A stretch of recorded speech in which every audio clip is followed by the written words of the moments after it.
I smiled, set my phone face down on the table, and said, "I'll handle it." No one in that room understood what I meant. Not my mother, who was busy adjusting the centerpiece. Not my brother, who was laughing too loudly by the bar. Not my future sister-in-law, who kept touching the pearl earrings my parents had apparently given her as an engagement gift. Nobody knew what "I'll handle it" meant except me. And that was exactly the point. Let me back up.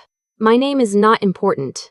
What is important is that I am 29 years old, I work 60 hours a week as a nurse practitioner at a regional hospital in Columbus, Ohio, and for the last 4 years I have been quietly, methodically building a financial life that no one in my family has ever been able to build for themselves. I drive a used car. I pack my lunch. I have not taken a real vacation since 2021. Every dollar I did not spend went into a savings account that I watched grow the way some people watch their gardens. Slowly, carefully, with a lot of early mornings and a lot of patience. 18 months ago, my father had a cardiac event. He was in the hospital for 11 days. I was his emergency contact. I was the one who drove 4 hours to be there, who sat with my mother in waiting rooms that smelled like hand sanitizer and fear, who translated what the doctors were saying into plain English because my mother kept saying she didn't understand and my brother was 3 states away for a reason I no longer remember and didn't particularly care about at the time. During those 11 days, my mother asked me to add her to my savings account. Not to take anything, she said. Just to have access in case something happened to me. In case I was in an accident, in case there was an emergency, in case she needed to be able to move money quickly for any reason related to my father's care. She held my hand when she asked. My father had just come out of his second procedure. The monitor behind him was beeping in that steady, rhythmic way that sounds either reassuring or terrifying depending on your state of mind. I said yes. I want to be honest about something that the next part of this story will try to make complicated. I knew my mother had a complicated relationship with money. I knew my father did too. I grew up watching them borrow from Peter to pay Paul, watching them call relatives at the end of the month, watching them treat my brother's financial disasters as family crises that everyone was obligated to absorb. I knew all of this. I added her to my account anyway because my father was in a hospital bed and I was 28 years old and I loved my parents in the way you love people who have done both great and terrible things for you. Imperfectly, historically, with more hope than evidence. After my father was discharged, I asked my mother twice to remove herself from the account. The first time, she said she would do it that week. The second time, she said she didn't know how to navigate the bank's website and could I just do it myself. I said I would. I got busy. I worked a double shift. I worked another double shift. I told myself I would handle it on my next day off, and then my next day off came, and I convinced myself it didn't matter because the account had alerts set up and I would see any transaction the moment it happened. I did not check the alerts for 6 weeks. I want you to sit with that for a moment, because it is the part of this story that the most honest version of me has to own. I didn't check. Not because I was careless with money. I wasn't. Not because I was busy. I was. But I've been busy before and still opened my banking app every Sunday morning like clockwork. I didn't check because some part of me didn't want to know. Some part of me had decided that my mother would do the right thing. That this one time, with everything my father had been through, my family would treat my trust the way it was meant to be treated. I gave them the benefit of the doubt and I stopped watching. My younger sister called me on a Friday afternoon in November. She and I have always been close in the way that second and third children in complicated families tend to be, quietly allied, sharing information in careful voices. She said she'd heard something at Sunday dinner that she thought I should know about. My brother was getting married. I knew that. What I didn't know was the rest of it. The wedding was being planned for the following spring. The venue deposit had already been paid. The catering company had already been contracted. The engagement party, a small dinner, 70 guests, live acoustic band, private room at a restaurant downtown, open bar, was scheduled for the following Saturday, and my mother had personally sent out the invitations 2 weeks ago. My sister paused. Then she said very carefully, "Mom told Aunt Patricia that the deposit and the party were both covered. She said she had access to savings." I remember exactly where I was standing when she said that. I was in my kitchen, I was wearing scrubs. I had just poured a glass of water and I set it down on the counter and I looked at it for a long time. I thanked my sister. I told her I would call her back. I opened my banking app. 23 transactions, going back 41 days. The largest was a single charge of $6,200 to a venue I had never heard of. There was a $2,800 payment to a catering company. There were florist charges, a charge to a jewelry store that I recognized as the place near my parents' house, 2 separate charges to a restaurant supply company, and a collection of smaller purchases that individually looked almost reasonable and collectively did not. My account balance, which had been sitting at $18,400 when I last checked, was now $4,215.15. $14,185. I did not cry. I want to be clear about that because I think people expect a certain kind of reaction to this moment, and mine was not it. I did not cry. I did not call my mother screaming. I did not text my brother. I stood in my kitchen in my scrubs and I looked at my phone and I thought about the 11 nights I had spent in that hospital waiting room. I thought about how I had taken 2 weeks of unpaid leave so I could be there for my father's recovery.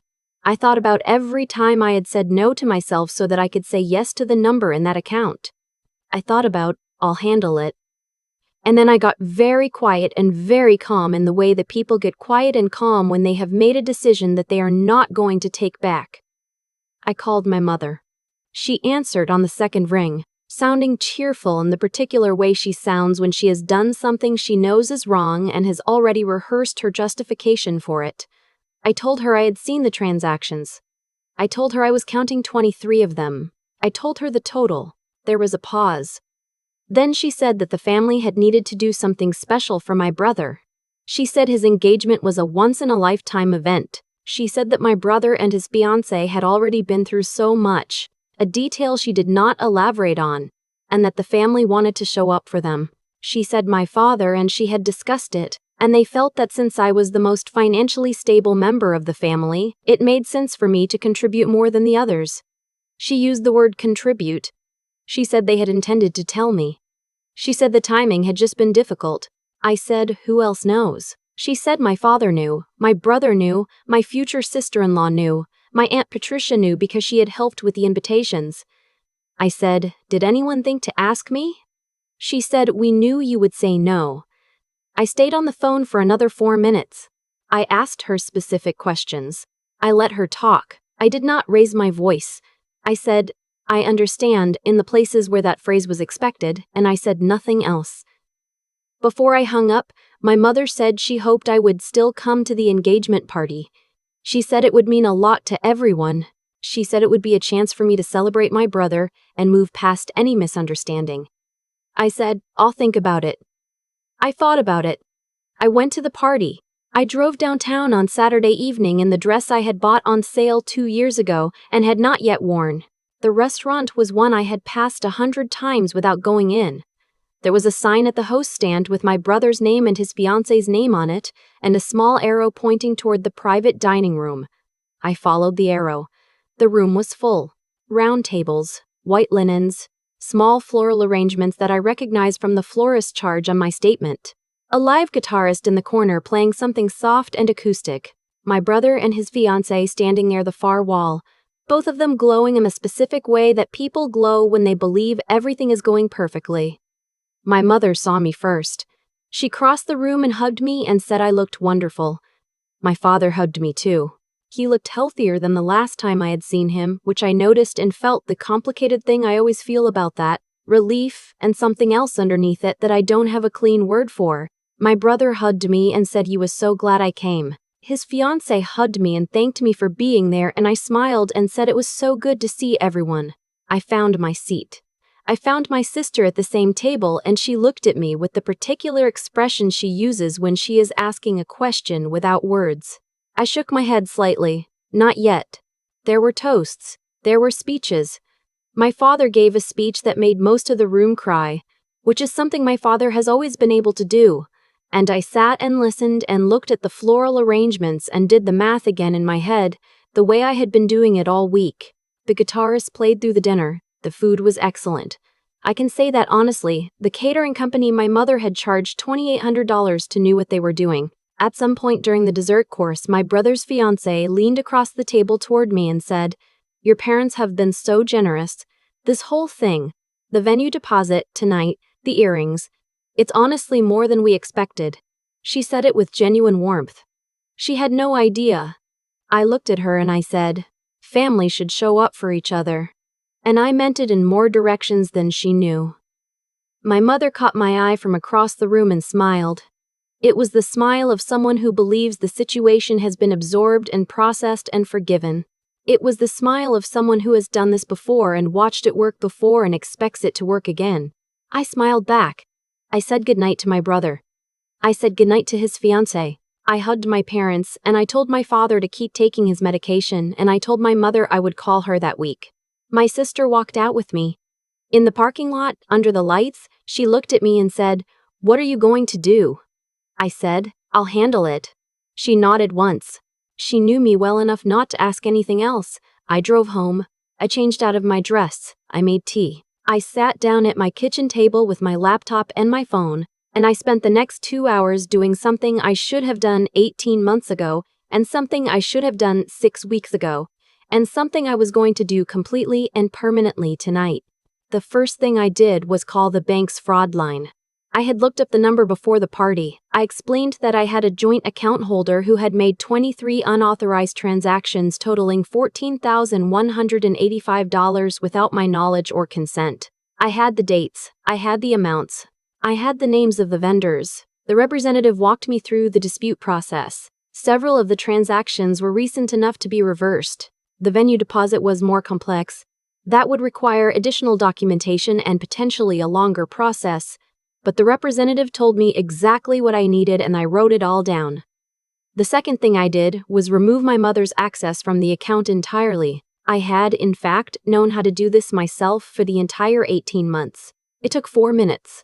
The third thing I did was transfer every remaining $4,215 to a new account at a different bank that I had opened earlier that week, one that no one in my family had any knowledge of or access to. The fourth thing I did was send my brother a text message.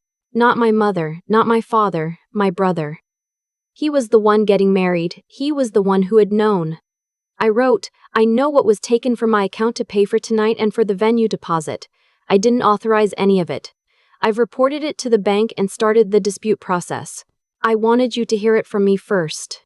Congratulations on your engagement. I mean that sincerely." I sent it and I put my phone face down on the table and I finished my tea. I did not sleep well that night, but I slept. My mother called at 7:43 the following morning. I let it go to voicemail. She called again at 8:15. I let that go too. My brother called at 9 times and I answered because I had said what I needed to say to him by text, and I was willing to hear his response in person. He was not angry, which surprised me. Or rather, he was not angry at me. He was quiet for a long time and then he said that he hadn't known where the money was coming from specifically, only that their parents were handling it. He said that didn't make it okay. He said he should have asked more questions. I told him I believed him. I don't know if that was entirely true, but I chose to believe it because my brother and I had a different history than my parents and I did, and because his fiancée had looked at me across that table with genuine warmth, and because some things are worth trying to preserve. He asked what was going to happen with the venue deposit. I told him that was between him and our parents. I told him the dispute process would take time and might not recover everything. I told him that whatever came back to my account would go back to my savings and that I would not be contributing anything additional, voluntarily or otherwise, to the wedding or any related event. He said that was fair. He said it quietly, like someone acknowledging a consequence they had no right to argue against. My mother called a third time at 10:30, and this time I answered. The conversation was long. It moved through several phases that I had anticipated and one or two that I hadn't. The first phase was explanation. She had meant to tell me. The timing was wrong. She thought I would understand once I saw how much it meant to my brother. The second phase was redefinition. It wasn't theft, it was a family investment. The money would be paid back. Did I really think she would steal from her own daughter? The third phase was reversal. If I had just removed them from the account like she had asked, this wouldn't have happened. I still remembered the casual shrug as she handed me 200 of her family and love, that responding to about family and love. The fourth phase was the one I hadn't fully anticipated. She cried. Not the strategic crying I had seen from her before. This was different, quieter, something that seemed to come from a place she hadn't meant to open. She said she knew she had done wrong. She said the word wrong 3 times.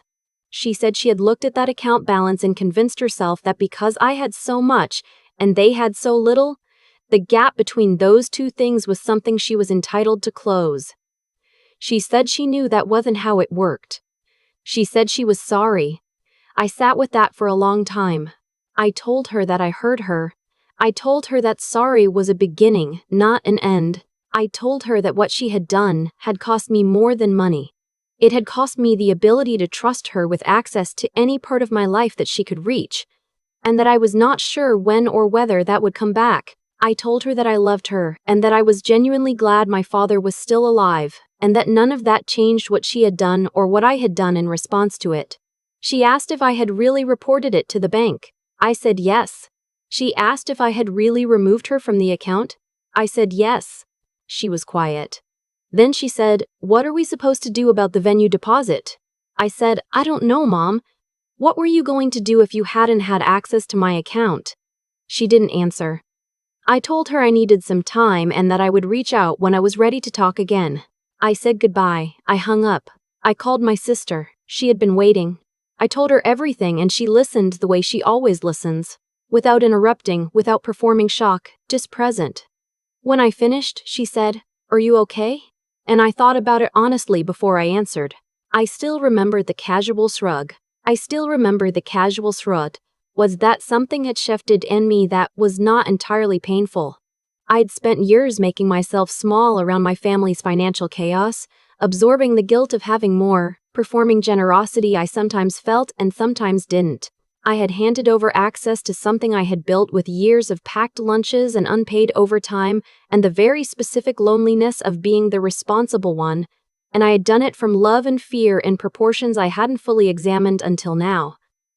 The dispute process took 6 weeks. The bank recovered $8,340 of the $14,285,002 SIS, the transactions that were recent enough and clear enough to be reversed. The venue deposit was, as the bank had warned me, more difficult. The venue had a non-refundable policy and the dispute ultimately did not recover that charge. I accepted that. I put the $8,340 back into my new savings account at my new bank and I moved forward. My parents eventually negotiated a payment arrangement with my brother for the venue deposit. I was not involved in that conversation and I did not ask about it. My brother's wedding is still happening in the spring. I have been invited. I am deciding. My mother and I have spoken 3 times since that morning phone call. The conversations are shorter than they used to be, and more honest in certain ways than they have ever been. She has not asked for anything. I do not know if that is permanent or temporary, but I am not waiting to find out. I am simply present for whatever the next version of this relationship becomes, with clearer eyes than I had before. My father called me on a Tuesday evening to say that he appreciated what I had done for him during his hospitalization.